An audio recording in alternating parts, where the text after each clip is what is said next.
Hello student, welcome to bio with Nikita. आज के session में हम एनिमल टिश्यू को एनसीईआरटी बेस्ड कॉन्सेप्ट और नीट पीवाईक्यू के साथ कवर करेंगे, इसलिए वीडियो को एंड तक जरूर देखिए। अगर कंटेंट हेल्पफुल लगे तो लाइक, शेयर और सब्सक्राइब जरूर करिएगा। सो चलिए स्टार्ट करते हैं। इस क्लास में हमें एनिमल टिश्यू के टाइप्स के बारे में देखना है, जिसमें एपिथेलियल टिश्यू, कनेक्टिव टिश्यू, इन दोनों को हम डिटेल से देखेंगे।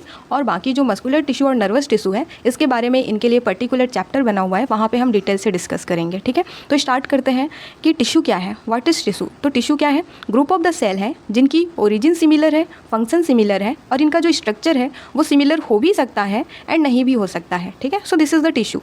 और ये जो टिश्यू टर्म है, इसको साइंटिस्ट बाइकार्ट ने दिया था। वैसे तो टिश्यू टर्म एक और साइंटिस्ट ने प्लांट के केस में ऑलरेडी दे रखा था, एन ग्रीव ने। ठीक है, टिश्यू की स्टडी जो है हिस्टोलॉजी कहलाती है। अगर हम एनिमल किंगडम की बात करें तो सबसे फर्स्ट टाइम जो टिश्यू अराइज हुआ था वो कौन से फाइलम में हुआ था? सिलेंट्रेटा फाइलम में हुआ था। नाउ अगर हम टाइप्स की बात करें एनिमल टिश्यू की, तो वही है 4 टाइप। वो भी उनके स्ट्रक्चर और फंक्शन के बेसिस पे 4 टाइप है। पहला है एपिथेलियल टिश्यू, सेकंड है कनेक्टिव टिश्यू, थर्ड है मस्कुलर टिश्यू एंड फोर्थ है नर्वस टिश्यू। ठीक है, तो हम स्टार्ट करते हैं एपिथेलियल टिश्यू से। एपी का मतलब क्या होता है? अपॉन समथिंग, किसी चीज़ के ऊपर। तो ये एपिथेलियल टिश्यू क्या करता है? बॉडी सरफेस, ऑर्गन और बॉडी कैविटी को लाइन करता है। जैसे यहाँ पे देखो, ये रहा बॉडी सरफेस को कवर अप किया हुआ है ना, आउटसाइड से भी और इनर साइड से भी। और ये बॉडी कैविटी या बॉडी ऑर्गन को भी क्या किया है? कवर अप किए हुआ है। नाउ अगर हम इसकी सेल की बात करें, एपिथेलियल सेल की, तो ये बिल्कुल कॉम्पैक्टली अरेंज्ड होते हैं। जैसे यहाँ पे डायग्राम में देखो, सेल जो है बिल्कुल कॉम्पैक्टली अरेंज्ड है ना। तो जब कोई सेल कॉम्पैक्टली अरेंज है तो उसका जो इंटरसेलुलर स्पेस है, मैट्रिक्स है, वो कैसा होगा? बहुत कम होगा ना, है ना। तो कॉम्पैक्टली अरेंज्ड होने की वजह से इसके जो लिटिल मतलब जो इंटरसेलुलर मैट्रिक्स है वो क्या होते हैं? बहुत ही छोटा होता है या कम होता है। ठीक है, इसमें high wear and tear property होती है या हाई रीजनरेशन एबिलिटी होती है। इसका मतलब ये होता है कि अगर मान लो डीजनरेट भी हो गया, क्या चीज़? एपिथेलियल टिश्यू की लाइनिंग। ठीक है, तो क्या होगा? बहुत ही फास्टली क्या हो जाएगा? रीजनरेट हो जाएगा। तो ये प्रॉपर्टी इसमें प्रेजेंट होती है। इसके अलावा जो एपिथेलियल टिश्यू है ये रेस्ट कर रहे होते हैं किसके ऊपर? नॉन सेलुलर बेसमेंट मेम्ब्रेन के ऊपर। ठीक है, तो ये रहा आप जो डायग्राम देख पा रहे हैं, ये है एपिथेलियल टिश्यू और ये ब्लू कलर की जो लाइनिंग आपको दिख रही है ये है नॉन सेलुलर बेसमेंट मेम्ब्रेन, जिसके ऊपर में एपिथेलियल टिश्यू रेस्ट कर रहा है। ठीक है, नाउ ये जो एपिथेलियल टिश्यू होता है ये अवास्कुलर टिश्यू होता है। कैसा टिश्यू होता है? अवास्कुलर टिश्यू होता है। इसका मतलब क्या होता है कि यहाँ पे ब्लड सप्लाई जो है अब्सेंट होता है। ठीक है, अब जैसे ये एपिथेलियल टिश्यू है, इसके नीचे बेसमेंट मेम्ब्रेन के नीचे कनेक्टिव टिश्यू प्रेजेंट होता है। ठीक है,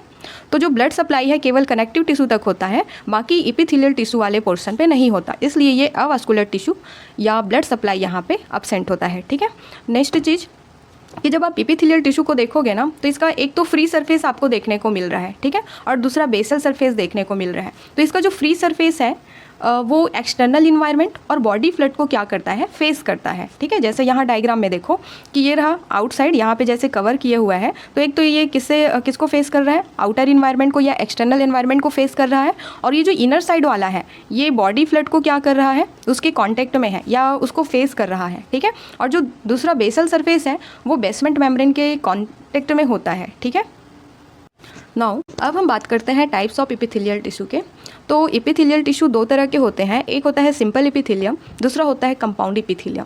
जो सिंपल एपिथेलियम है वो सिंगल लेयर से बना हुआ होता है। ठीक है, जबकि कंपाउंड एपिथेलियम मल्टीपल लेयर से बना हुआ है। ठीक, तो यहाँ पे देखो ये सिंगल लेयर से बना हुआ है और ये हमेशा बेसमेंट मेम्ब्रेन के में रेस्ट कर रहा होगा। ठीक है, ये भी और ये भी दोनों।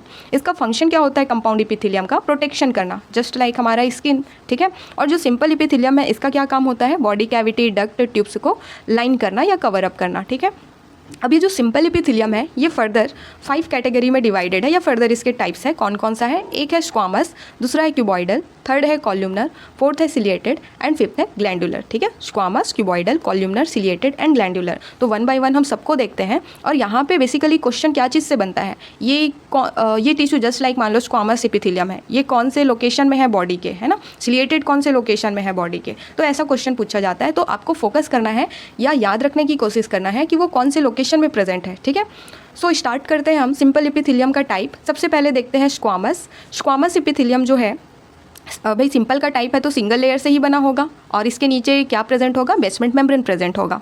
तो इसकी सेल्स को देखो, ये बिल्कुल फ्लैटेंड है, चिपटा हुआ है। ठीक है, और इसका फंक्शन क्या होता है? डिफ्यूज़न का फंक्शन होता है। अगर इसका फंक्शन डिफ्यूज़न का है तो ये कौन से जगह पे पाया जाएगा? जहाँ पे डिफ्यूज़न होगा, है ना। तो कहाँ पे प्रेजेंट है ये? ए प्रेजेंट है, ब्लड वेसल के वॉल में प्रेजेंट है। तो जो ब्लड वेसल के वॉल में जो इपिथीलियम होता है, स्क्वामस इपिथीलियम, उसे हम एंडोथीलियम बोलते हैं। क्या बोलते हैं? एंडोथीलियम बोलते हैं। ठीक है। दूसरा लोकेशन कहाँ पे है इसका? ये एल्वियोलाई या एयर सैक में प्रेजेंट है। ठीक है। क्लियर है? स्क्वामस फ्लैटेंड सेल है, डिफ्यूजन काम है, और ये ब्लड वेसल के वॉल में और एल्वियोलाई या एयर सैक के वॉल में प्रेजेंट है।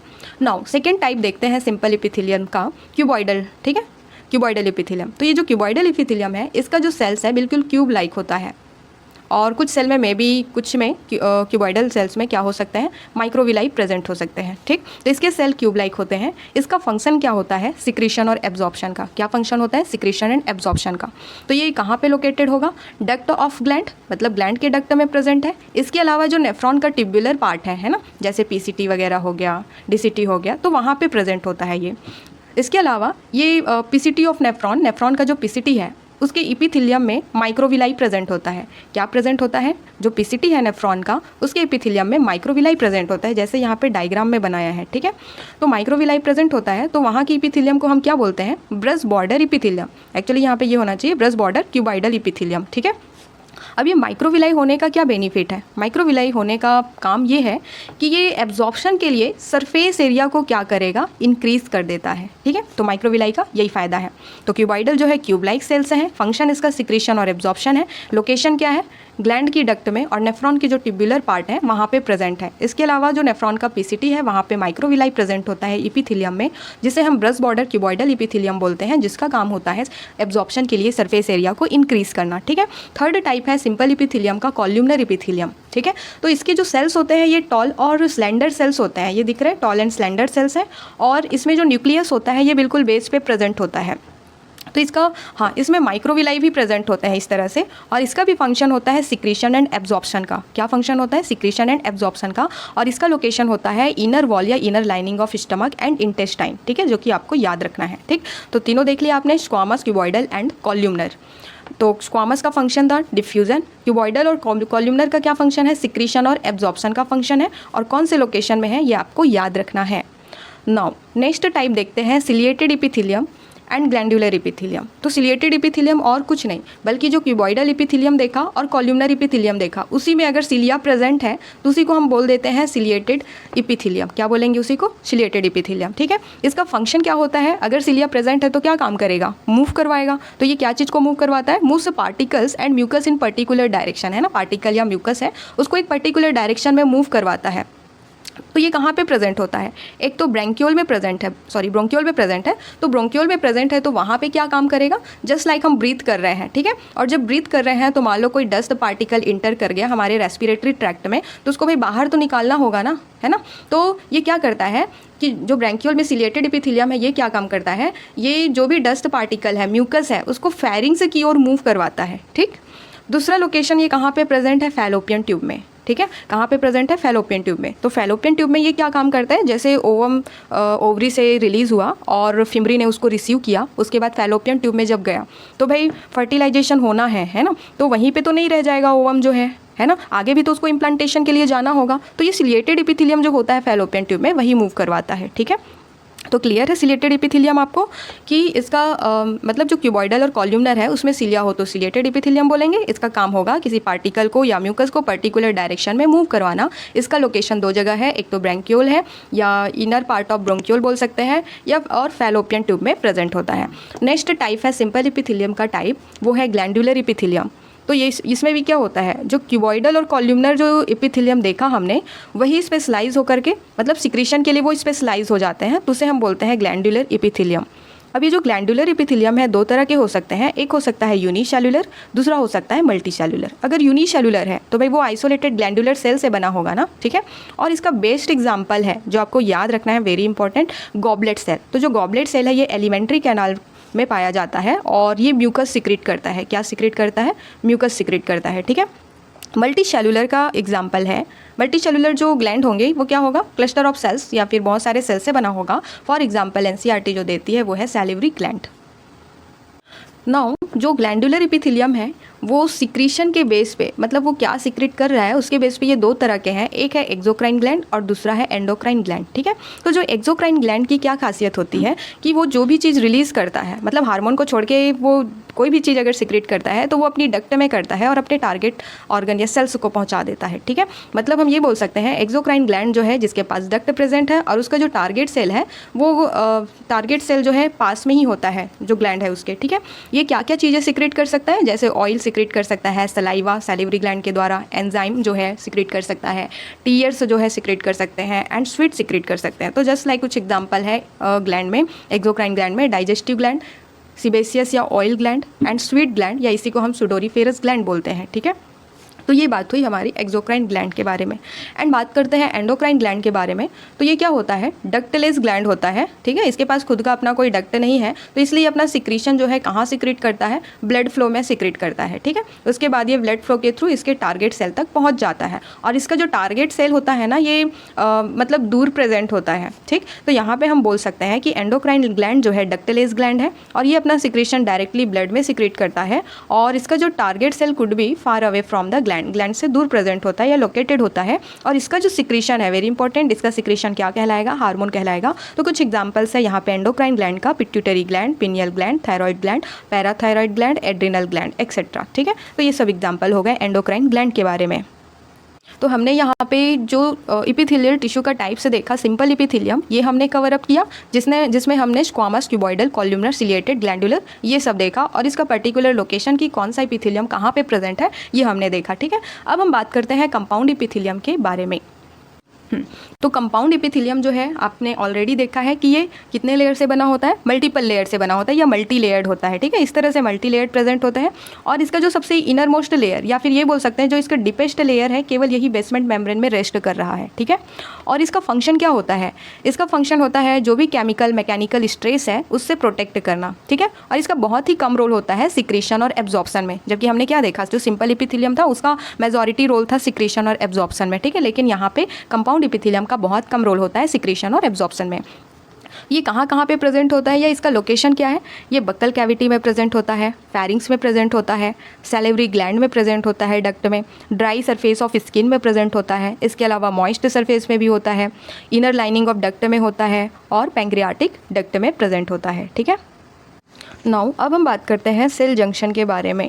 तो वेरी इंपॉर्टेंट, सेल जंक्शन जो है किस में प्रेजेंट होता है, इपिथेलियल टिश्यू में प्रेजेंट होता है। ठीक है, किस में प्रेजेंट होगा, इपिथेलियल टिश्यू में प्रेजेंट होगा। ठीक है, तो ये क्या है, ये जो सेल जंक्शन है ये क्या करता है, provide structural and functional link या connection between its individual cells. जो सेल्स हैं उनके बीच में क्या प्रोवाइड कर रहा है, structural and functional connection provide कर रहा है या लिंक प्रोवाइड कर रहा है। और ये जो सेल जंक्शन है ये किस में पाया जाएगा, इपिथेलियल टिश्यू में। और ये 3 टाइप के होते हैं, एक होता है टाइट जंक्शन, दूसरा होता है अधीरिंग जंक्शन, तीसरा होता है गैप जंक्शन। ठीक है, नाउ ये जो टाइट जंक्शन है ये क्या करता है, स्टॉप करता है लीकिंग ऑफ सब्सटेंस। देखो इस तरह से सेल बिल्कुल ऐसे लॉक जैसे प्रेजेंट है, यहाँ पे बिल्कुल टाइटली जॉइंट है। ठीक है, तो इससे क्या होगा, कोई भी सब्सटेंस का लीक नहीं होगा, लीकिंग नहीं होगा। ठीक है, तो ये क्या करता है, टाइट जंक्शन स्टॉप करता है लीकिंग ऑफ सब्सटेंस को। अधीरिंग जंक्शन की बात करें तो ये सीमेंटिंग परफॉर्म करता है।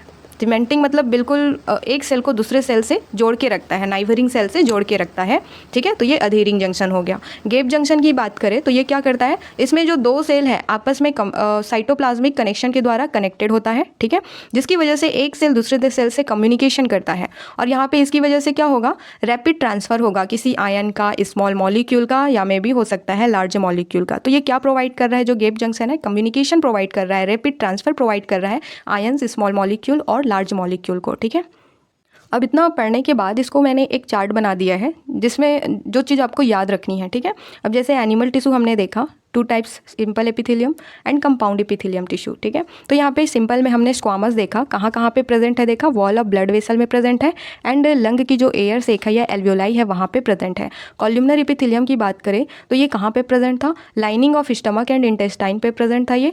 और क्यूबॉइडल एपिथेलियम की बात की जाए तो क्यूबॉइडल एपिथेलियम कहाँ पे प्रेजेंट है, डक्ट ऑफ ग्लैंड, मतलब जो ट्यूब्यूलर पार्ट होते हैं ना वहाँ प्रेजेंट है। ठीक है, डक्ट भी क्या है, एक तरह का ट्यूब है, तो ग्लैंड की डक्ट में और जो नेफ्रॉन की जो ट्यूब्यूलर पार्ट है वहाँ प्रेजेंट है। इसके अलावा पीसीटी है ना, तो यहाँ पे प्रेजेंट है कौन, क्यूबॉइडल। नाउ अगर हम बात करें ग्लैंडुलर इपिथेलियम की, तो ग्लैंडुलर इपिथेलियम में दो तरह का हमने देखा, एक देखा यूनिसेलुलर ग्लैंड। यूनिसेलुलर ग्लैंड का एग्जांपल है गॉबलेट सेल जो कि म्यूकस सिक्रेट करता है। इसके अलावा मल्टीसेलुलर ग्लैंड का एग्जांपल हमने देखा सैलिवरी ग्लैंड जो कि सलाइवा सिक्रेट करता है, ठीक है। एंड देन हमने देखा सिलिएटेड इपिथेलियम जो कि कहाँ पे प्रेजेंट है, ब्रोंकियोल के इनर सरफेस में प्रेजेंट है एंड फैलोपियन ट्यूब में प्रेजेंट है, ठीक है। तो ये हमने सिंपल इपिथेलियल टिश्यू की बात की। नाउ अब हम देखते हैं इसके कौन कौन से एग्जाम्पल है या कहाँ पे लोकेटेड होता है कंपाउंड इपिथेलियम। तो एक तो ड्राई सरफेस ऑफ स्किन में प्रेजेंट है, moist surface of buccal cavity में प्रेजेंट है, पैरिंग्स में प्रेजेंट है, सैलिवरी ग्लैंड में प्रेजेंट है, इनर लाइनिंग ऑफ डक्ट में प्रेजेंट है एंड पैंक्रियाटिक डक्ट में प्रेजेंट होता है, ठीक है। तो ये आपको एग्जाम्पल्स याद रखने हैं कि कौन से लोकेशन में है चीज़ें जो है या टिश्यूज जो है, ठीक है।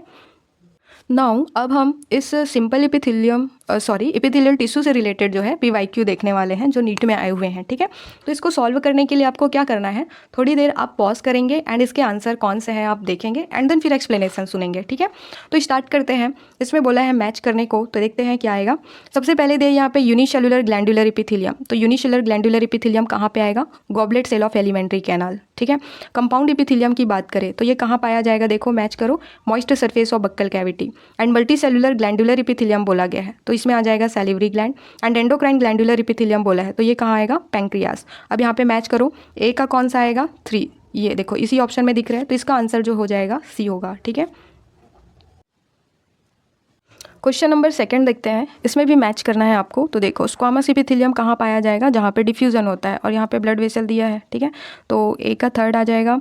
एंड सिलिएटेड इपिथेलियम तो ये फैलोपियन ट्यूब और ब्रोंकियोल में पाया जाता है। ग्लैंडुलर इपिथेलियम तो यहाँ पे एक गॉबलेट सेल दिया है। एंड कंपाउंड इपिथेलियम तो ये पैंक्रियाटिक में आ जाएगा, ठीक है। अब मैच कर लो किस में आएगा, तो देखो ए का आएगा आपका 3rd, बी का आएगा 4, ठीक है। तो ये वाला मैच कर रहा है, आंसर विल बी डी, ठीक है। क्वेश्चन नंबर 3 देखते हैं, यहाँ भी मैच द कॉलम है। तो देखो कॉल्यूमनर इपिथेलियम कहाँ पाया जाएगा, inner lining of intestine and stomach, ठीक है। सिलेटेड इपिथेलियम कहाँ पाया जाता है, एक तो ब्लड वेसल और ब्रोंकियोल, ठीक। तो यहाँ पे देखो पता नहीं मैंने बताया है या नहीं, बट जो एंडोथेलियम है, ये जो ब्लड वेसल की में जो एपिथेलियम प्रेजेंट होता है ना, स्क्वामस एपिथेलियम, तो उसको हम एंडोथेलियम बोल देते हैं, ठीक है। तो क्वेश्चन नंबर 3 देखते हैं, इसमें देखो कॉल्यूमनर इपिथेलियम है तो ये कहाँ प्रेजेंट होता है, inner lining of stomach and intestine.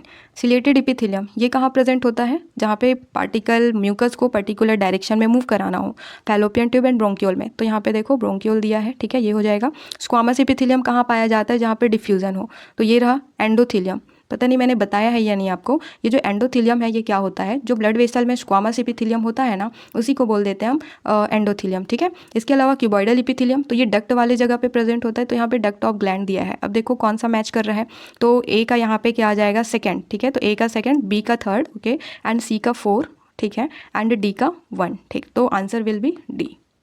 Epithelium with brush border, cuboidal epithelium with brush border of microvilli is found in, किस में पाया जाता है, तो हमने पढ़ा था ना proximal convoluted tubule of nephron, जिसमें ब्रश बॉर्डर या माइक्रोविलाई प्रेजेंट होता है जो कि एब्जॉर्प्शन के लिए सरफेस एरिया को इंक्रीज करता है। तो answer will be B. Now next question देखते हैं। क्वेश्चन क्या बोल रहा है कि the ciliated epithelium cells are required to move particles और mucus in a specific direction in human, this cells are mainly present in, कहाँ पे प्रेजेंट होता है जो सिलेटेड इपिथेलियम है वो कहाँ पे प्रेजेंट होता है, तो एक तो फैलोपियन ट्यूब और ब्रोंकियोल में प्रेजेंट था, तो एक ऑप्शन दिख रहा है जिसमें दोनों प्रेजेंट है, option will be B, bronchiole and fallopian tube. Next question है, the cells lining the blood vessel belong to the category of, तो ब्लड वेसल में कौन सा इपिथेलियम होता है, स्क्वामस इपिथेलियम होता है ना, तो आंसर क्या आएगा, squamous epithelium, answer will be A. Now next question देखते हैं, क्वेश्चन नंबर 8। तो इसमें क्या करना है, आपको करेक्टली मैच्ड पेयर को चूज करना है, ठीक है। तो यहाँ पे देखो पहला दिया है क्या, इनर सरफेस ऑफ ब्रोंकियोल, और क्या ये स्क्वामस इपिथेलियम में प्रेजेंट होता है, मतलब स्क्वामस इपिथेलियम क्या प्रेजेंट होता है यहाँ पे, ऐसा नहीं है, ठीक है, क्योंकि ब्रोंकियोल में कौन सा प्रेजेंट होता है, सिलिएटेड इपिथेलियम प्रेजेंट होता है, ठीक है, जो पार्टिकल को क्या करता है, पर्टिकुलर डायरेक्शन में मूव करवाता है। अगर हम moist surface of buccal cavity की बात करें तो ये ग्लैंडुलर में प्रेजेंट नहीं होता, बल्कि किस में होता है, कंपाउंड में प्रेजेंट होता है। एंड 3rd दिया है inner lining of salivary gland, तो यहाँ भी सिलिएटेड नहीं होता है ना, सिलिएटेड तो 2 जगह पे प्रेजेंट था, एक तो ब्रोंकियोल में और दूसरा फैलोपियन ट्यूब में प्रेजेंट था, ठीक है। तो inner lining of salivary gland में कौन सा प्रेजेंट होता है, कंपाउंड ग्लैंड ही कंपाउंड एपिथेलियम ही प्रेजेंट होता है। अगर डी देखें यहाँ पे तो दिया है टिब्युलर पार्ट ऑफ नेफ्रॉन, जो कि क्यूबॉइडल एपिथेलियम जो है वहाँ पे प्रेजेंट होता है, तो ये बिल्कुल सही है, ठीक है। तो इसका आंसर क्या हो जाएगा, डी हो जाएगा। तो इसको देख सकते हो कि inner lining of salivary gland में कंपाउंड होता है, moist surface of buccal cavity में भी कंपाउंड होता है, ट्यूबुलर पार्ट ऑफ नेफ्रॉन में भी क्या होता है, क्यूबॉइडल एपिथेलियम। तो ये तो सही था जो लास्ट ऑप्शन डी दिया था, ठीक है। और जो इनर सरफेस ऑफ ब्रंकियोल है यहाँ पे सिलिएटेड एपिथेलियम होता है, ठीक है। नाउ नेक्स्ट क्वेश्चन है question number 9।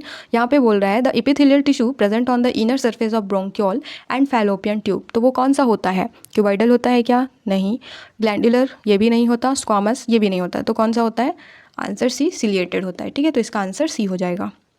Now next question देखते हैं क्वेश्चन नंबर 10। क्वेश्चन बोल रहा है कि the cell junction called tight adhering और gap junction are found in, कहाँ पाया जाता है, क्या कनेक्टिव टिश्यू में होता है, या न्यूरल में होता है, या वस्कुलर में होता है। भाई इसमें से किसी में नहीं होता सिवाय एपिथेलियल टिश्यू के, ठीक है। तो आपने पढ़ा है कि जो जंक्शन होते हैं सेल जंक्शन वो किस में प्रेजेंट होते हैं, एपिथेलियल टिश्यू में प्रेजेंट होते हैं। तो answer is the C.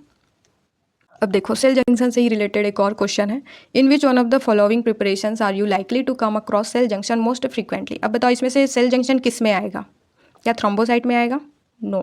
Tendons में आएगा क्या, नहीं आएगा। हाइलिन कार्टिलेज में आएगा क्या, नहीं आएगा, ठीक है। तो ये किस में आएगा, यहाँ पे एपिथेलियम दिख रहा है, बिल्कुल दिख रहा है, सिलिएटेड एपिथेलियम। तो ये जो सिलिएटेड एपिथेलियम है यहाँ पे आपको सेल जंक्शन देखने को मिलेगा, ठीक है, या ये सेल जंक्शन बनाएगा बोल सकते हैं, ठीक है। नाउ नेक्स्ट क्वेश्चन है क्वेश्चन नंबर 12। क्वेश्चन है कि characteristic of simple epithelium is that they, क्या कैरेक्टर है सिंपल एपिथेलियम का। तो पहला देख लेते हैं, continue to divide and help in organ function, ऐसा कुछ था क्या, नहीं था, गलत। दे आर अरेंज इनडिस्क्रिमिनेटली, मतलब क्या ये रैंडमली कहीं भी ऐसे प्रेजेंट हो सकता है क्या, नहीं हो सकता।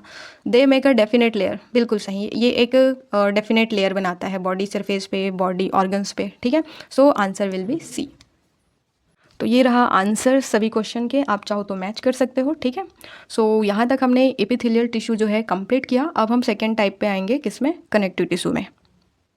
सो नाउ स्टार्ट करते हैं हम कनेक्टिव टिश्यू। तो जो कनेक्टिव टिश्यू है ये मोस्ट अबंडेंट और वाइडली डिस्ट्रीब्यूटेड है बॉडी में, ठीक है। क्या है, most abundant widely distributed connective tissue है, ठीक। अब ये जो कनेक्टिव टिश्यू है इसका नाम क्यों है कनेक्टिव टिश्यू, क्योंकि इसका एक स्पेशल फंक्शन है। क्या स्पेशल फंक्शन है कि ये जो टिश्यू ऑर्गन्स है उनको आपस में कनेक्ट करता है, लिंक करता है एंड सपोर्ट प्रोवाइड करता है, ठीक है। इसीलिए इसका नाम क्या है, कनेक्टिव टिश्यू, नाम से ही पता चल रहा है, ठीक है। Now new point, in all connective tissue except blood, very very important point है, ब्लड को छोड़ करके जितने भी कनेक्टिव टिश्यू होते हैं वो क्या सीक्रेट करते हैं, फाइबर सीक्रेट करते हैं। किसके फाइबर्स, स्ट्रक्चरल प्रोटीन बनाने के फाइबर्स, ठीक है। अब ये फाइबर जो है दो तरह के हो सकते हैं, एक तो हो सकता है कोलेजन फाइबर, दूसरा हो सकता है इलास्टिन फाइबर। भाई अब ये फाइबर के काम क्या होते हैं, तो ये फाइबर जो है एक तो स्ट्रेंथ प्रोवाइड करते हैं, इलास्टिसिटी प्रोवाइड करते हैं और टिश्यू को फ्लैक्सिबिलिटी प्रोवाइड करते हैं, ठीक है। केवल फाइबर ही सीक्रेट नहीं करते सेल्स जो है, फाइबर के अलावा वो सीक्रेट करते हैं मॉडिफाइड पॉलीसैकेराइड सीक्रेट करते हैं, जो फाइबर्स के बीच बीच में इस तरह से अक्यूमुलेट हो जाते हैं। और अक्यूमुलेट होते हैं तो ये भाई इसके लिए क्या चीज़ का काम करते हैं, मैट्रिक्स का काम कर रहे हैं ना, ठीक है। तो वही बात लिखा है, cells also secrete modified polysaccharide जो कि अक्यूमुलेट हो जाते हैं between the fibre and act करते हैं एज अ मैट्रिक्स। क्लियर है यहाँ तक, ठीक है। तो ये हो गई बात इसके कनेक्टिव टिश्यू के इंट्रो के बारे में। इसके आगे हम देखने वाले हैं types of connective tissue, very very important, ठीक है। यहाँ भी आपको कौन सा टिश्यू किसके अंतर्गत आ रहा है, उसका एग्जाम्पल क्या है, आपको ये चीज़ें याद रखनी है। नाउ अब हम देखते हैं कनेक्टिव टिश्यू के टाइप्स, ठीक है।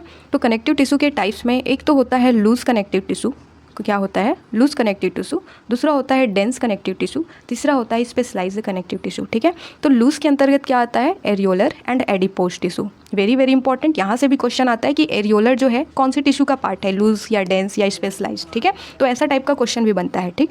सो लूज कनेक्टिव टिश्यू के अंतर्गत आता है areolar and adipose tissue. And dense connective tissue के अंतर्गत क्या आता है, रेगुलर डेंस या डेंस रेगुलर कनेक्टिव टिश्यू, और दूसरा आता है इरेगुलर या डेंस इरेगुलर कनेक्टिव टिश्यू। और स्पेशलाइज्ड कनेक्टिव टिश्यू में 3 आते हैं, वो कौन कौन सा है, बोन है, ब्लड है, बोन है एंड कार्टिलेज है, ठीक है। ब्लड, बोन, कार्टिलेज, ये तीनों आते हैं। तो एक बार फिर से देखते हैं, लूज में एरियोलर और एडिपोज, डेंस में रेगुलर और इरेगुलर, और स्पेशलाइज्ड में ब्लड, बोन एंड कार्टिलेज। तो अब हम स्टार्ट करते हैं लूज कनेक्टिव टिश्यू से, ठीक है। तो जैसे नाम से पता चल रहा है, क्या पता चल रहा है, लूज कनेक्टिव टिश्यू। तो लूज में क्या होगा कि जो सेल्स और फाइबर्स होंगे ना वो बिल्कुल लूजली अरेंज्ड होंगे, ठीक है। In a semi fluid ground substance, मान लो ये सेमी फ्लड ग्राउंड सबस्टांस है, तो जो भी सेल्स है, फाइबर्स है, ये बिल्कुल लूजली प्रेजेंट होंगे, ठीक है। सेमी फ्लैट ग्राउंड सब्सटेंस में। अब ये लूज कनेक्टिव टिश्यू दो तरह के हैं, या उसके अंतर्गत दो चीज़ें आती है, एक है एरियोलर कनेक्टिव टिश्यू और दूसरा है एडिपोज कनेक्टिव टिश्यू या लूज कनेक्टिव टिश्यू बोल सकते हैं, ठीक है, या only adipose. So now areolar की बात करते हैं। तो एरियोलर की बात करें तो ये बीनीथ द स्किन प्रेजेंट है, मतलब स्किन के नीचे प्रेजेंट है, और ये क्या काम करता है, ये serve as the support framework for epithelium, मतलब इपीथीलियम के लिए ये, या इपीथीलियल लेयर के लिए ये सपोर्ट का काम करता है। मैंने आपको बताया था ना उस टाइम कि मान लो ये इपीथीलियल टिश्यू है और ये बेसमेंट मेम्ब्रेन यहाँ पे प्रेजेंट है, इसके नीचे में कनेक्टिव टिश्यू है ना, तो भाई कनेक्टिव टिश्यू इपीथीलियल के लिए क्या काम कर रहा है, सपोर्ट फ्रेमवर्क की तरह काम कर रहा है ना, ठीक है।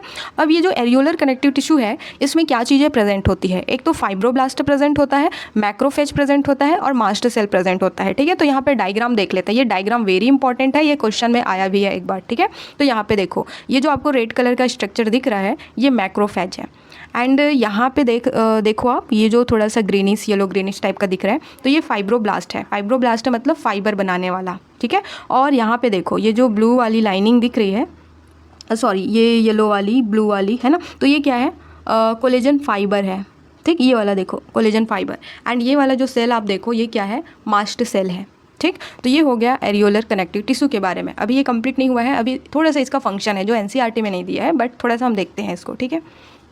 अब देखो ये जो फाइब्रोब्लास्ट है ये क्या काम करेगा, फाइबर सिक्रेट करेगा या फाइबर बनाएगा। ब्लास्ट का मतलब ये होता है फॉर्मिंग, ठीक है। तो फाइब्रोब्लास्ट जो है फाइबर फॉर्मिंग सेल्स या सिक्रेट फाइबर बोल सकते हैं। तो ये फाइबर दो तरह के हो सकते हैं, एक हो सकता है कोलेजन फाइबर, दूसरा हो सकता है इलास्टिन फाइबर। तो जो कोलेजन फाइबर होता है ये स्ट्रेंथ प्रोवाइड करता है, इन इलास्टिक होता है, ठीक है, और ये अनब्रांच्ड होता है, सॉरी स्पेलिंग मिस्टेक है, अनब्रांच्ड होता है। इसके अलावा ये वाइट कलर वाइट या लाइट ब्लू कलर का देखने को मिलता है। एंड इलास्टिन फाइबर जो है ये फ्लेक्सिबिलिटी प्रोवाइड करता है और टिश्यू को, एंड ये ब्रांच्ड होते हैं और ये इलास्टिसिटी प्रोवाइड करते हैं, या इलास्टिक होता है ये, और ये येलो होता है, ठीक। अभी जो डायग्राम में देखा येलो कलर का। एंड नेक्स्ट होता है मैक्रोफेज। मैक्रोफेज क्या करते हैं, ये मोनोसाइट से डराइव होते हैं, ये एक तरह का जो WBC है ये मोनोसाइट जो है, ठीक है। और ये क्या करता है, इसमें न्यूक्लियस शेप का क्या होता है, सॉरी किडनी शेप का न्यूक्लियस प्रेजेंट होता है, जिसका रोल होता है फैगोसाइटोसिस करना। तो मैक्रोफेज का बेसिकली क्या काम है, फैगोसाइटोसिस करना, मतलब कोई पार्टिकल है या कोई फॉरेन पार्टिकल है उसको इनगल्फ करना, इसका काम होता है मैक्रोफेज का। नेक्स्ट है मास्ट सेल। तो जो मास्ट सेल है इसका क्या फंक्शन होता है, इसका फंक्शन बिल्कुल बेसोफिल की तरह होता है। बेसोफिल भी क्या है, एक तरह का WBC का टाइप है, ठीक है। तो ये क्या क्या चीज़ें सिक्रेट करता है, हिस्टामाइन सिक्रेट करता है जो कि एलर्जी के समय वेसोडाइलेटर एंड ब्रोंकियो कॉन्स्ट्रिक्टर की तरह काम करता है। सीरोटोनिन सिक्रेट करता है जो कि एक वेसो कॉन्स्ट्रिक्टर की तरह काम करता है, मतलब ब्लड वेसल को क्या करता है, कॉन्स्ट्रिक्ट करता है या कॉन्ट्रैक्ट करवाता है, ठीक है। एंड थर्ड है हिपेरिन जो कि एक ब्लड एंटीकोगुलेंट है, मतलब ब्लड को जमने नहीं देता, क्लॉट होने नहीं देता, ठीक है। तो मास्ट सेल क्या सिक्रेट कर रहा है, हिस्टामाइन, सीरोटोनिन एंड हिपेरिन, ये आपको याद रखना है, ठीक।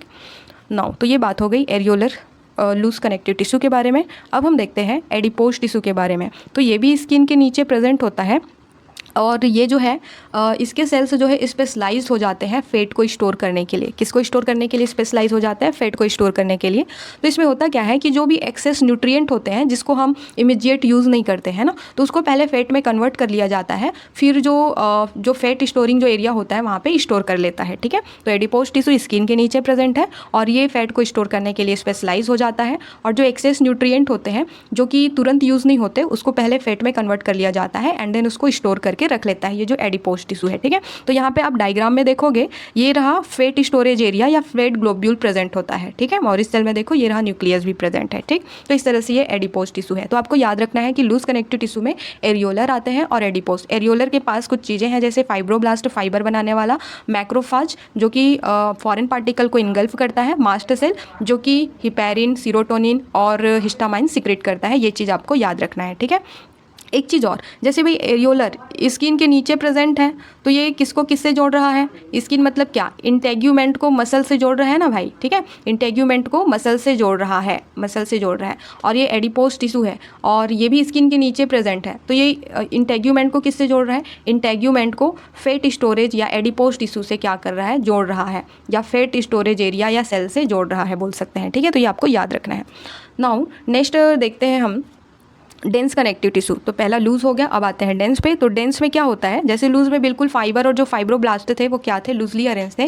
यहाँ पे बिल्कुल ना कॉम्पैक्टली अरेंज होते हैं, ठीक है, कॉम्पैक्टली अरेंज होंगे या कॉम्पैक्टली पैक्ड होंगे। तो ये दो तरह के हो सकते हैं, एक तो हो सकता है डेंस रेगुलर और दूसरा हो सकता है डेंस इरेगुलर कनेक्टिव टिश्यू, ठीक है। तो डेंस रेगुलर में क्या होता है, जो कोलेजन फाइबर होते हैं वो बिल्कुल रो में प्रेजेंट, इस तरह से रो में प्रेजेंट है और बहुत सारे इस तरह से पैरेलल बंडल बना रहे हैं फाइबर्स के, ठीक है। तो ये क्या हो गया, डेंस रेगुलर हो गए।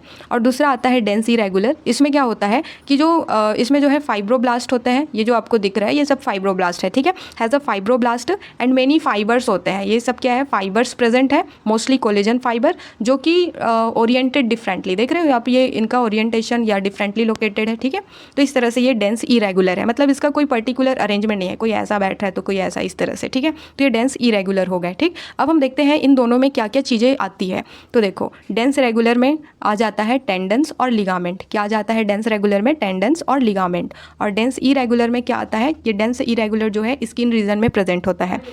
अब जो टेंडन्स होते हैं ना, ये मसल को बोन से क्या करते हैं, जॉइंट करते हैं या अटैच करते हैं, ठीक है। तो आप ऐसे याद रख सकते हो, TMB, ठीक है। जो टेंडन है वो मसल को बोन से अटैच करता है। लिगामेंट क्या करता है, बोन को बोन से अटैच करता है, इस तरह से, ठीक है।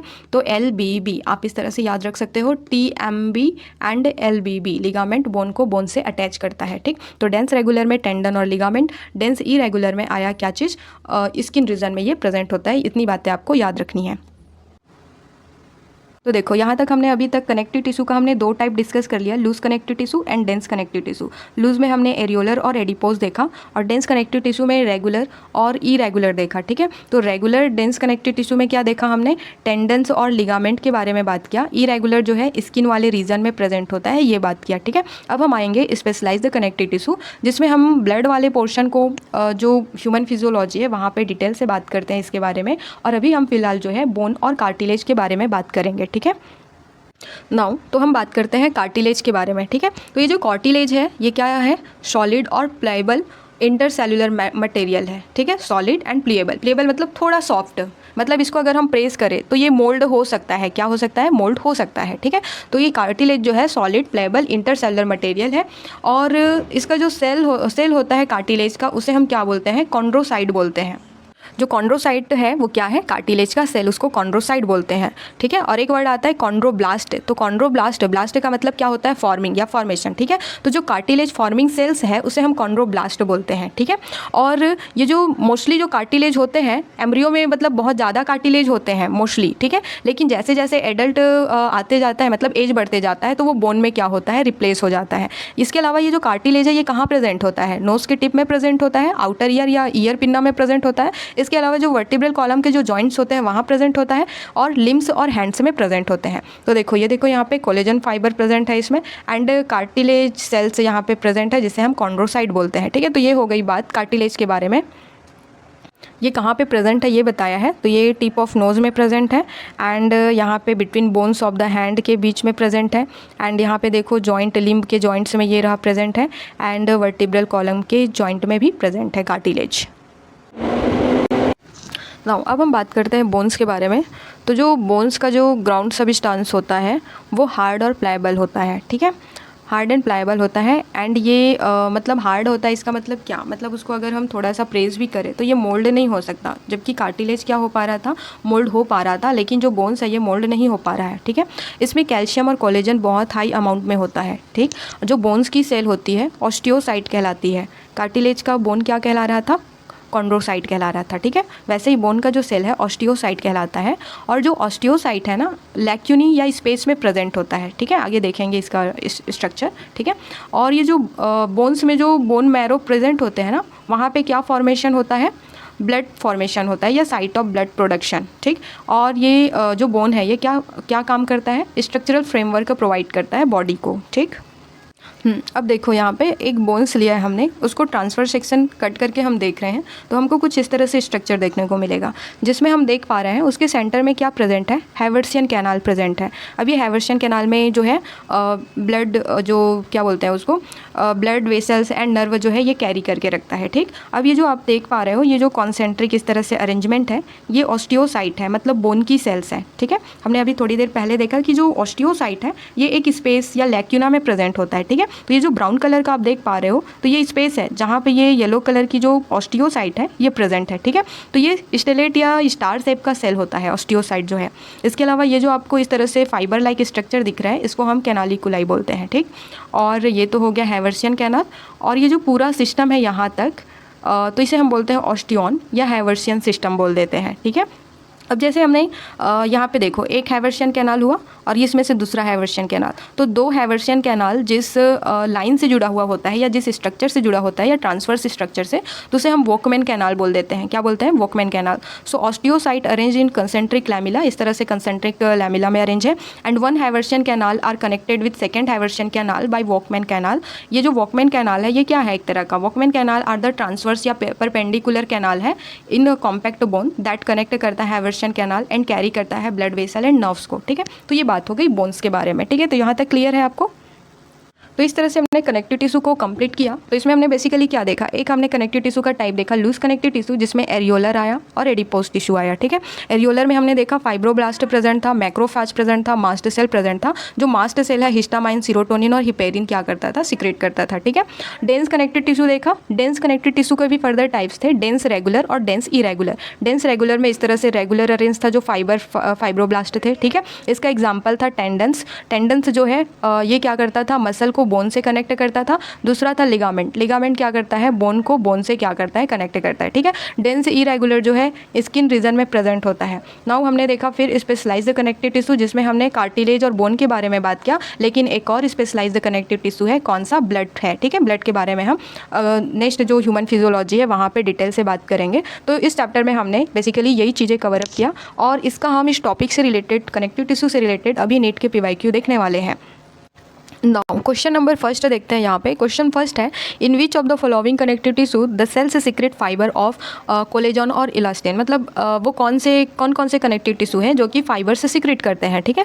तो याद करो आपने जब कनेक्टिव टिश्यू स्टार्ट किया था वहाँ पे एक लाइन पढ़ा था, ब्लड को छोड़ करके जितने भी कनेक्टिव टिश्यू होते हैं, ब्लड को छोड़ करके जितने भी कनेक्टिव टिश्यू होते हैं वो सभी क्या सीक्रेट करते हैं? फाइबर सीक्रेट करते हैं, ठीक है। तो हमारे पास देखो ब्लड को छोड़ दो, ब्लड वाला पोर्शन छोड़ दो, बाकी A, B, C और E देखो किस में है? A, B, C, E। तो आंसर क्या आ जाएगा? आंसर विल बी बी, ठीक है। नाउ नेक्स्ट क्वेश्चन देखते हैं। यहाँ भी आपको मैच करना है। तो देखो मास्ट सेल किस में आएगा? Mast cell areolar connective tissue. याद करो हमने लूज वाला देखा था, लूज कनेक्टिव टिश्यू, उसमें जो है एक एरियोलर था और दूसरा एडिपोज था, है ना। तो एरियोलर में ही क्या प्रेजेंट था? मास्ट आ रहा था, मास्ट मैक्रोफेज था, है ना, फाइब्रोब्लास्ट था, तो ये सब। तो मास्ट सेल आ जाएगा आपका एरियोलर कनेक्टिव टिश्यू में। इनर सरफेस ऑफ ब्रोंकियोल, तो ये जो है ब्रोंकियोल में कौन सा होता है? सिलेटेड एपिथेलियम होता है ना, ठीक है। ये हो गया। ब्लड जो है क्या है? एक स्पेशल कनेक्टिव टिश्यू है, ठीक। ट्यूबुलर पार्ट ऑफ नेफ्रॉन में कौन सा होता है? Cuboidal epithelium. तो देखो ये वाला ऑप्शन बी में A का सेकंड हो गया, B का 1 हो गया एंड C का 4 एंड D का 3rd। तो ऑप्शन आंसर क्या हो जाएगा? B हो जाएगा। नाउ क्वेश्चन नंबर 3 देखते हैं। क्वेश्चन दिया है, 2 स्टेटमेंट दिया है यहाँ पे। स्टेटमेंट पहला कहता है कि लिगामेंट आर डेंस इरेगुलर। गलत, ठीक है, क्योंकि लिगामेंट और टेंडन किस में आते थे? उसमें आता था ना, रेगुलर में आता था, ठीक है। और सेकंड बोला गया है कि cartilage is a dense regular connective tissue. ये भी गलत, क्योंकि कार्टिलेज क्या था? एक तरह का स्पेशल कनेक्टिव टिश्यू था या स्पेशलाइज्ड कनेक्टिव टिश्यू था, ठीक है। तो दोनों स्टेटमेंट यहाँ पे गलत है। तो यहाँ पे देखो ऑप्शन ए में दिया है both statement first and second are false. तो यहाँ पे answer will be A. Now next question देखते हैं। क्वेश्चन नंबर 4, यहाँ भी आपको मैच करना है। तो देखो फर्स्ट क्या बोल रहा है? ब्रोंकियोल। तो ब्रोंकियोल में क्या प्रेजेंट होता है भाई? सिलिएटेड एपिथेलियम, A का 4। And goblet cell, goblet cell में ग्लैंडुलर होता है। टेंडेंस जो है कैसा है? डेंस इरेगुलर था या रेगुलर था? डेंस रेगुलर था, ठीक है। एडिपोज टिश्यू क्या था? Loose connective tissue. तो देखो A का 4 देखो, हाँ केवल ऑप्शन ए में दिख रहा है A का 4। तो आंसर क्या हो जाएगा यहाँ पे? Answer will B A। Now next question है क्वेश्चन नंबर 5। तो यहाँ पे बोल रहा है विच of the following is not a connective tissue. इसमें से कौन सा नहीं है कनेक्टिव टिश्यू? तो भाई इसमें से देखो ब्लड नहीं है क्या? ये तो है। एडिपोज भी है, कार्टिलेज भी कनेक्टिव टिश्यू है। यहाँ पे न्यूरोग्लिया नहीं है बल्कि ये न्यूरॉन का पार्ट है, ठीक है। तो आंसर क्या हो जाएगा? डी। चलो नेक्स्ट क्वेश्चन देखते हैं। Question number 6। अब यहाँ पे देखो, ठीक है, मैं डी से स्टार्ट करती हूँ। डी में बोला है टिश्यू ट्रांजिशनल एपिथेलियम टिश्यू है जिसका लोकेशन है टिप ऑफ नोज। भाई टिप ऑफ नोज में आप ही बताओ क्या प्रेजेंट था? कार्टिलेज प्रेजेंट था ना, है ना, कार्टिलेज प्रेजेंट था यहाँ पे। अब ये ट्रांजिशनल एपिथेलियम क्या है, तो बेटा ये जो ट्रांजिशनल एपिथेलियम है ना, ये प्रेजेंट होता है यूरिनरी ब्लैडर में। कहाँ प्रेजेंट होता है, यूरिनरी ब्लैडर में एंड यूरेटर में प्रेजेंट होता है ये। और क्या काम करता है, और एक्चुअल में ये जो ट्रांजिशनल एपिथेलियम है एक तरह का क्या है, कंपाउंड एपिथेलियम है। क्या है, कंपाउंड एपिथेलियम है। और ये क्या काम करता है, स्ट्रेच प्रोवाइड करता है, स्ट्रेचेबल प्रोवाइड करता है, ताकि यूरिनरी ब्लैडर में जो है यूरिन जो है क्या हो, स्टोर हो। और इसकी खासियत क्या है, जैसे कि हमने पढ़ा कि जो एपिथेलियम का जो सबसे बेसल जो सरफेस है वो बेसमेंट मेम्ब्रेन पे ऐसे अटैच रहता है ना, लेकिन इसमें बेसल जो मेम्ब्रेन है या बेसमेंट मेम्ब्रेन है वो अब्सेंट होता है, इसी वजह से ये स्ट्रेचेबल होता है। ठीक है, तो ये होता है ट्रांजिशनल एपिथेलियम जो स्ट्रेचेबल प्रोवाइड करता है। ठीक है, तो ये तो भाई गलत हो गया। नेक्स्ट है क्यूबॉइडल एपिथेलियम जिसका लोकेशन है लाइनिंग ऑफ स्टमक। ठीक है, तो लाइनिंग ऑफ स्टमक में नहीं होता ये क्यूबॉइडल एपिथेलियम जो है, ये कहाँ पे प्रेजेंट था, जो ट्यूब वाली जगह थी, जैसे ग्लैंड की डक्ट में एंड जो नेफ्रॉन का जो ट्यूब था, ट्यूब्यूलर पार्ट, वहाँ पे प्रेजेंट था। ठीक है, एरियोलर टिश्यू बोला जा रहा है, एरियोलर टिश्यू इसकी लोकेशन टेंडन बता रहा है। तो भाई टेंडन तो हमने पढ़ा था, ये डेंस रेगुलर वाला पोर्शन था टेंडन जो है। ठीक है, तो ये भी गलत हो गया। अब नेक्स्ट दिया है ए में स्मूथ मसल, इसका लोकेशन बताया है वॉल ऑफ इंटेस्टाइन, तो ये बिल्कुल सही है। ठीक है, हालांकि हमने मसल वाला पोर्शन नहीं पढ़ा है, लेकिन बाकी ऑप्शन जो है इस टिश्यू से रिलेटेड थे जो हमने पढ़ा। ठीक है, तो इसीलिए इसको डिस्कस करना जरूरी था। तो ये वाला ऑप्शन यहाँ पे क्या हो जाएगा, ये करेक्टली मैच्ड है, answer will be A. Now next question देखते हैं। नाउ नेक्स्ट क्वेश्चन है क्वेश्चन नंबर 7। क्वेश्चन बोल रहा है the supportive skeletal structure in the human external ear and nose tip are example of. किसका एग्जाम्पल है भाई, क्या लिगामेंट का एग्जाम्पल है, नो। एरियोलर का है क्या, ये भी नहीं है। तो किसका एग्जाम्पल है, कार्टिलेज का एग्जाम्पल है, क्योंकि वहीं पे प्रेजेंट होता है कार्टिलेज जो उसको सपोर्ट प्रोवाइड करता है। ठीक है, तो आंसर विल बी सी। चलो नेक्स्ट क्वेश्चन देखते हैं, क्वेश्चन नंबर 8। इसमें क्या बोल रहा है, इसमें करेक्ट जो मैच होगा उसको चूज़ करना है। ठीक है, तो पहला ऑप्शन दिया है एडिपोज टिश्यू। एडिपोज टिश्यू को बता रहा है ये डेंस कनेक्टिव टिश्यू, ऐसा नहीं है। एडिपोज तो लूज का था ना, है ना, हमने फर्स्ट टाइम देखा था लूज कनेक्टिव टिश्यू जिसमें हमारा एरियोलर आ रहा था और एक था आपका एडिपोज आ रहा था। ठीक है, तो ये गलत हो गया। दूसरा बोल रहा है एरियोलर टिश्यू, तो एरियोलर टिश्यू बोल रहा है लूज कनेक्टिव टिश्यू का टाइप, हाँ ये ऑप्शन बिल्कुल सही है। ठीक है, और टेंडन को देखो, टेंडन में क्या बोल रहा है, स्पेशलाइज्ड कनेक्टिव टिश्यू, ऐसा नहीं है। टेंडन हमारा जो डेंस था, डेंस का रेगुलर वाला जो था ना वो उसमें आता है। ठीक है, कार्टिलेज को बोल रहा है, कार्टिलेज जो है क्या है, लूज कनेक्टिव टिश्यू, ऐसा नहीं है। कार्टिलेज तो क्या है भाई, स्पेशलाइज्ड कनेक्टिव टिश्यू था ना। ठीक है, तो वो हो गया। तो यहाँ पे करेक्ट ऑप्शन क्या हो जाएगा, answer is the B. Next question, question number 9। Question बोल रहा है the supportive skeletal structure in the human external ear in the nose tip are example of. ये क्वेश्चन रिपीट हुआ है शायद, है ना। ठीक, तो यहाँ पे देखो आंसर क्या आ जाएगा, cartilage, answer will be C. Now next question देखते हैं। नेक्स्ट क्वेश्चन क्या है, क्वेश्चन नंबर 10 है। इसमें देखो डायग्राम एज इट इज उठा के दे दिया है एनसीईआरटी का, इसमें आपको लेबल करना है। ठीक है, तो इसमें आप बताओ कौन सा क्या आएगा। ए वाला क्या हो जाएगा, मैक्रोफेज या फिर मास्टर सेल। ए वाला क्या है, मैक्रोफेज है। ठीक है, अब देखो मैक्रोफेज दो ऑप्शन में दिख रहा है। अब एक बार लास्ट वाला डी को देखो क्या है, मास्टर सेल, दोनों में मास्टर सेल दिख रहा है। तो ये मास्टर सेल ठीक है, मैक्रोफेज भी ठीक है। बी को देखो क्या है, बी जो है क्या है, फाइब्रोब्लास्ट है। ठीक है, क्या है ये, फाइब्रोब्लास्ट है। तो बी वाला फाइब्रोब्लास्ट और सी क्या हो जाएगा, कोलेजन फाइबर है ये सी वाला। ठीक है, तो answer will be C. Now next question देखते हैं। क्वेश्चन बोल रहा है the kind of tissue that form the supportive structure in our pinna external ear is also found in. किसमें पाया जाता है बोल रहा है। सो भाई इसमें देखो नेल्स दिया है, ईयर ऑसिकल मतलब ईयर की बोन दिया है और वर्टिब्रा दिया है, तो इसमें तो नहीं होगा इन तीनों में। तो आंसर आ जाएगा टिप ऑफ नोज में प्रेजेंट होता है, answer will be B. Now next question देखते हैं। पूछा गया है एरियोलर कनेक्टिव टिश्यू जॉइंट्स, जो एरियोलर कनेक्टिव टिश्यू है वो किससे किसको जॉइंट्स करता है, ये मैंने आपको बताया था। ठीक है, कि ये स्किन के नीचे प्रेजेंट होता है एरियोलर कनेक्टिव टिश्यू। तो भाई ये क्या करता है, स्किन को मतलब इंटेग्यूमेंट को मसल से जोड़ता है ना। ठीक है ना, बताया था आपको, स्किन को मसल से जोड़ता है। ठीक, तो answer will B D.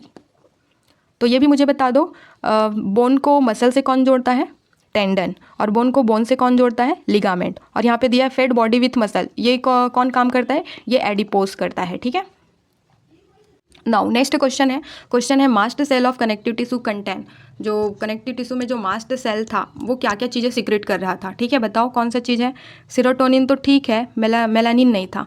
Vasopressin, relaxin ये तो है ही नहीं। हिपैरिन था, हिस्टामाइन था, हाँ ये दोनों करेक्ट बैठ रहे हैं। ठीक है, तो आंसर विल बी बी। और यहाँ पे देखो हिपैरिन तो सही है, कैल्सीटोनिन नहीं है, तो इसलिए आंसर क्या हो जाएगा, बी। नाउ नेक्स्ट क्वेश्चन देखते हैं। क्वेश्चन नंबर 14 है। इसमें क्या बोल रहा है, विच one of the following contain the largest quantity of extra cellular material, किसमें लार्जेस्ट अमाउंट में क्या होगा extra cellular material.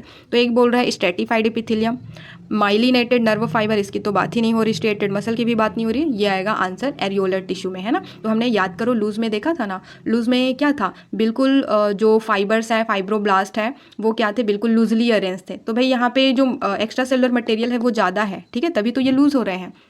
Now next question है कोलेजन। तो कोलेजन कैसा टाइप का प्रोटीन है, क्या ग्लोब्यूलर है, फाइब्रस है, कार्बोहाइड्रेट लिपिड की तो बात ही नहीं है। ग्लोब्यूलर इस तरह से होता है, तो ऐसा था क्या, हमने देखा अभी, ऐसा नहीं देखा, ठीक है। फाइब्रस में कोलेजन जो है इस तरह का फाइब्रस प्रोटीन है, ठीक, तो आंसर विल बी बी। तो थैंक यू, यहाँ तक हमने पूरा जो ये टॉपिक है कंप्लीट कर लिया। एनिमल टिश्यू में हमने एपिथेलियल एंड कनेक्टिव टिश्यू पूरी तरह से कंप्लीट कर लिया, एंड देन रिलेटेड जितने भी पीवाईक्यू थे हमने वो कवर अप कर लिया। तो आई होप कि आपको ये जो पूरा टॉपिक है कॉन्सेप्ट विद पीवाईक्यू आपको समझ में आया हो। अगर वीडियो आपको अच्छी लगी तो प्लीज़ लाइक सब्सक्राइब।